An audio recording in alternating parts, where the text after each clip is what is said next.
Hello friends. आज हम discuss करेंगे चेन्नई पेट्रोलियम का टेक्निकल चार्ट। इस चार्ट में देखेंगे कि long term, medium term and short term में क्या होने की संभावना है। Chennai petroleum basically crude oil business में है और काफ़ी पुरानी कंपनी है। पहले ये मद्रास रिफाइनरी के नाम पे से जानी जाती थी। अभी चेन्नई पेट्रोलियम कॉरपोरेशन लिमिटेड इसका नाम है। इस जैसा कि ये मंथली चार्ट आपके सामने खुला हुआ है। इस चार्ट में हम देख रहे हैं कि 2002 से हमारे पास चार्ट है अब तक का, जिसमें एक अप ट्रेंड हुआ था 2002 में, और उसके बाद से ये स्टॉक बड़े टाइम फ्रेम के करेक्शन में इंटर कर गया था 2007 में, जिसका कि ब्रेकआउट आया है 2023 सितंबर के आसपास में। इसमें एक ब्रेकआउट आया। ब्रेकआउट आने के बाद ये शेयर वहां से लगभग 1200 हुआ था, और वापस मार्केट की गिरावट के साथ साथ इसमें भी एक करेक्शन आया, जो कि वापस इस ब्रेकआउट लेवल को के पास में शेयर को वापस लेकर के आया। इस ब्रेकआउट के बाद में हम देख रहे हैं कि ये मंथली जो कि एक रेजिस्टेंस था 2007 में जहां टॉप लगा था, फिर 2017 में वापस उसी टॉप के पास आया, और वापस ब्रेकआउट आने के बाद यहाँ आप सपोर्ट लिया। जैसा कि ये 2 पॉइंट देख रहे हैं, ये रेजिस्टेंस था, अब वही यहाँ पर सपोर्ट का काम कर रहा है।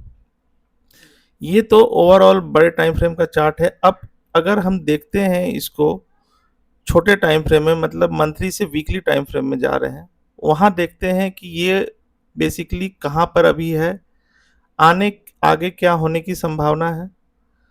तो उससे पहले एक चीज़ और देखने, इस चार्ट में आपको दिख रहा होगा, अगर हम नियो वेव के लेंस से देखते हैं, उसे नीलियो वेव या इलियट वेव, जिसमें इम्पल्स और करेक्शन में स्टॉक मूव करता है। जैसा कि ये देख रहे हैं, ये एक इम्पल्स था 2007 में, उसके बाद में एक करेक्शन हुआ। ये जो करेक्शन था बड़े टाइम फ्रेम का, लगभग 16-17 साल का करेक्शन था, जिसमें ये ए वेव था, ये बी वेव है, और ये सी वेव था। जो ये सी वेव है, मई 2020 में सी वेव खत्म करने के बाद में फिर से ये एक इम्पल्स में ऊपर की ओर चलना स्टार्ट किया, जो कि आप देख रहे होंगे, जिसमें 1, 2, 3, 4, ये 5 के बाद में अब अगेन इसमें करेक्शन कर रहा है। ये 6 हो सकता है, सब डिवीजन में जा रहा है, तो 6 के बाद में करेक्शन करने के बाद में ऊपर 7 जाएगा, फिर 8 जाएगा और 9 जाएगा।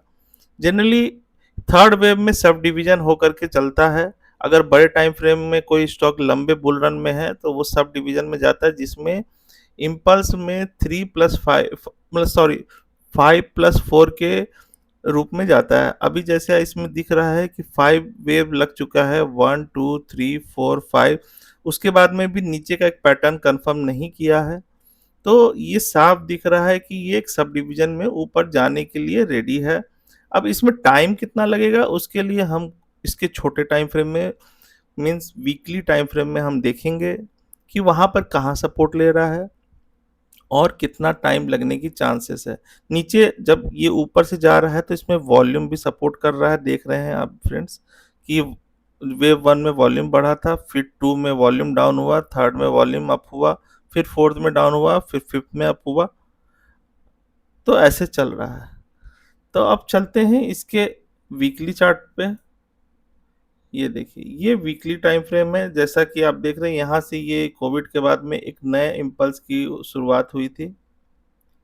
वापस में जो करेक्शन हुआ था इस स्टॉक का, वो कहाँ खत्म हुआ है, ये वीकली का 200 का मूविंग एवरेज है, यहाँ पर उस स्टॉक ने करेक्शन लिया। एक मिनट फ्रेंड्स।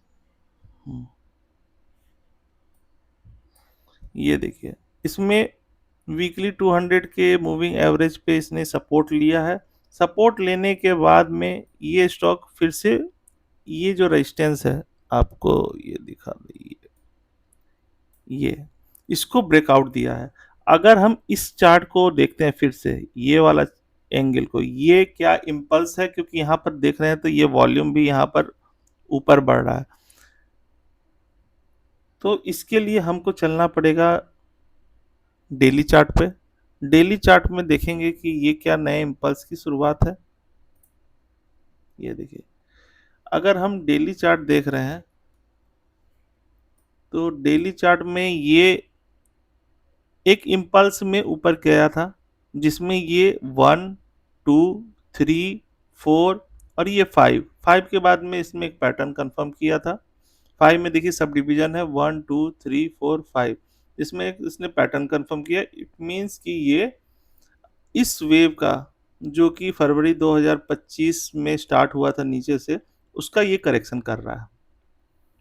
और ये जो सिम ये जो स्ट्रक्चर है, ये लीडिंग डायगोनल का सिंबल है। न्यू वेव के अगर लैंग्वेज में देखें तो ये एक लीडिंग डायगोनल है।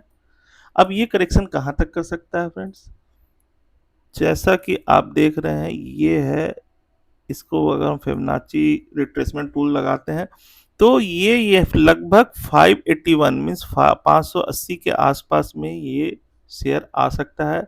क्योंकि लीडिंग डायगोनल में जनरली स्टॉक, जब ट्रेंड का स्टार्टिंग होता है तो लीडिंग डायगोनल से होता है मोस्टली स्टॉक में, तो उसमें 62% के आसपास में स्टॉक करेक्ट कर सकता है, इसकी संभावना काफ़ी ज़्यादा है।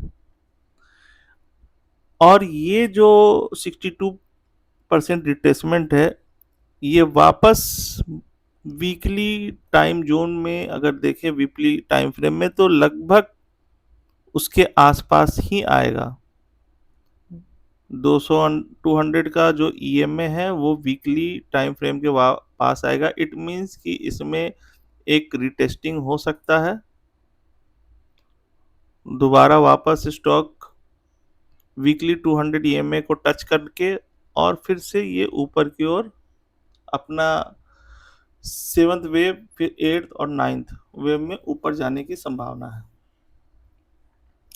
तो ओवरऑल ये चार्ट का स्टडी करके यही हमें समझ में आ रहा है कि इसमें थोड़ा करेक्शन बाकी है। इसमें लॉन्ग टर्म में तो इसने एक अप ट्रेंड का इंडिकेशन दे दिया है, जिसका ब्रेकआउट लगभग इस जोन के आसपास आया था। उसके बाद में स्टॉक थोड़ा नीचे अभी करेक्ट कर सकता है, यहाँ पर खरीदारी के मौके हो सकते हैं, क्योंकि लॉन्ग टर्म में एक बड़े टाइम फ्रेम के करेक्शन के बाद ये स्टॉक निकला है, तो ऊपर जाने की संभावना इसमें काफ़ी ज़्यादा है, जो कि स्टॉक को अभी करेक्शन करने में वीकली 200 की ईएमए के आसपास सपोर्ट लेगा और हो सकता है यहाँ से फिर ऊपर की ओर निकल जाए। अभी मार्केट में भी करेक्शन मोड में चल रहा है, स्टॉक भी हो सकता है थोड़ा करेक्ट हो जाए, वहाँ खरीदारी के मौके देखने चाहिए। और लॉन्ग टर्म में ये स्टॉक चूंकि बड़े टाइम फ्रेम के करेक्शन से निकला है, तो ये 5x 6x पोटेंशियल रखता है स्टॉक आने वाले 2 से 3 साल में। तो ये है ओवरऑल एनालिसिस चेन्नई पेट्रो का के शेयर के चार्ट के बारे में। आपको ये वीडियो कैसा लगा कमेंट करिएगा, अच्छा लगा लाइक करिए, शेयर करिए एंड सब्सक्राइब करिए तो फ्रेंड्स। Thank you.